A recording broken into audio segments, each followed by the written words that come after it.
Hi, I'm Dave Wilkinson, Executive Director of the Tobin Center for Economic Policy at Yale. We're here on Yale campus with Ali Zaidi, who most recently ran the White House Climate Policy Office, serving as Assistant to the President and National Climate Advisor. He's here at Yale today because we're hosting a strategy summit of leading climate and energy economists who are considering how their research agenda can change and should change to meet the moment of changing climate and energy policy. Ali Zaidi, thank you for coming to campus to help us think about how academic economists can meet this moment. It's fantastic to be here. Let's start with your big picture view of the next 4 years. With changes at the federal level on climate and energy policy, what are some of the biggest new challenges we face? You know, the biggest challenges in climate are sort of baked into the physical reality of it. So how does our infrastructure hold up? How do we help bend the curve on that root cause of emissions? Those are the motivating and starting point questions in climate.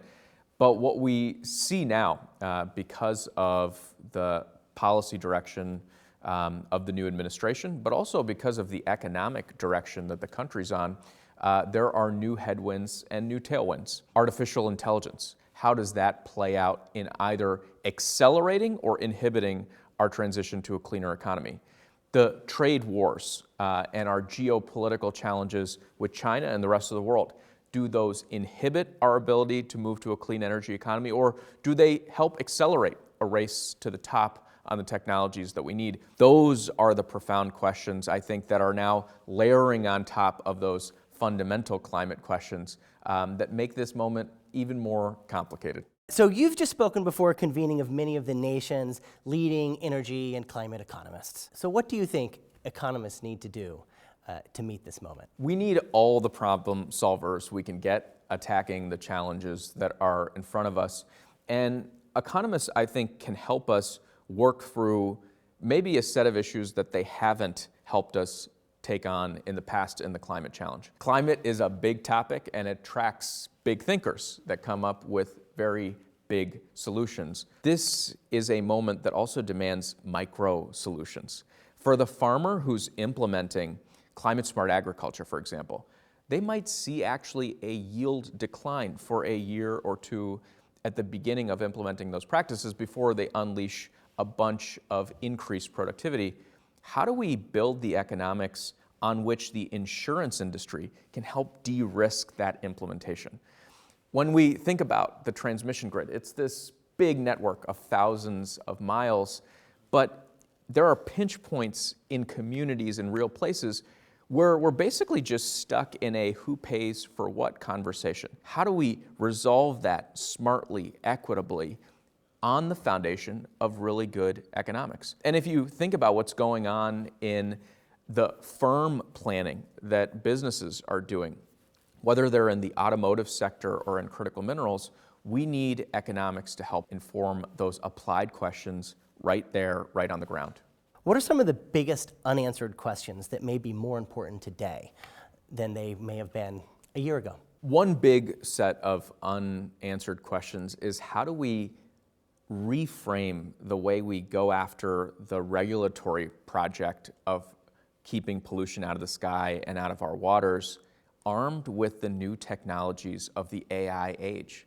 A lot of these laws were written in the 70s and 80s with really good motivation, but with really crappy technology. And the economics adapted to what was available then. We need to have a paradigm shift that takes on the technologies that we have and that age-old motivation to have clean air and clean water, and reformulate how we get more welfare, more benefit out of the system through a smarter, economically underpinned regulatory system. That's thing number one. I think the second big thing that we have yet to come to terms with is how we're going to adapt to the new climate reality. A lot of the conversation in the climate space is taken up by the solar and wind and the clean energy, the stuff that goes after the root cause of the issue. But our economic thinking has lagged when it comes to how do we account for these issues when they enter the insurance markets, when they enter the public health arena, when they enter firm level planning. So I think we need to accelerate the pace of that work. You've spoken a lot recently about institutions and their role in climate policy. What do you want to see economic policy centers and their faculty and researchers doing in the years ahead? I want institutions like this one to be not only aiming Yale, but aiming the entire discipline at a new way of developing the research that meets the moment. And that's by going to the user, the transformation that you want to see on the ground, and paying a lot more attention to it, listening to it. We're in a dynamic moment where so much is changing. Our ability to craft the right intellectual foundation depends on our ability to listen to the people whose lives we want to make better. The world is changing. You just left a big post at the White House, but you still want to see the U.S. leading on climate policy. What makes you optimistic? Places like this. You know, for all of the time that these really big thinkers get to come up with research papers that will change the world, one of their most important contributions is that a couple times a week or a month, they get to sit with the future. When I was at the White House, one of my great privileges was anytime I got to be in front of young people. And they have all the reason in the world to be angry, to be upset, to be despondent. I met this young woman, Andy, from Boone, North Carolina.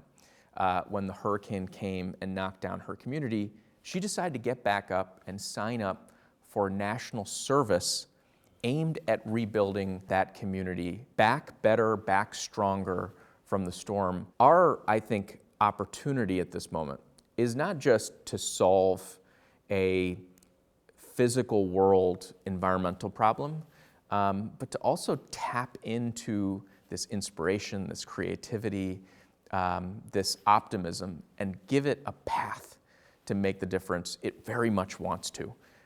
Institutions like Yale, places where young people gather, are a glimpse into the future of what could be, and they make me super optimistic.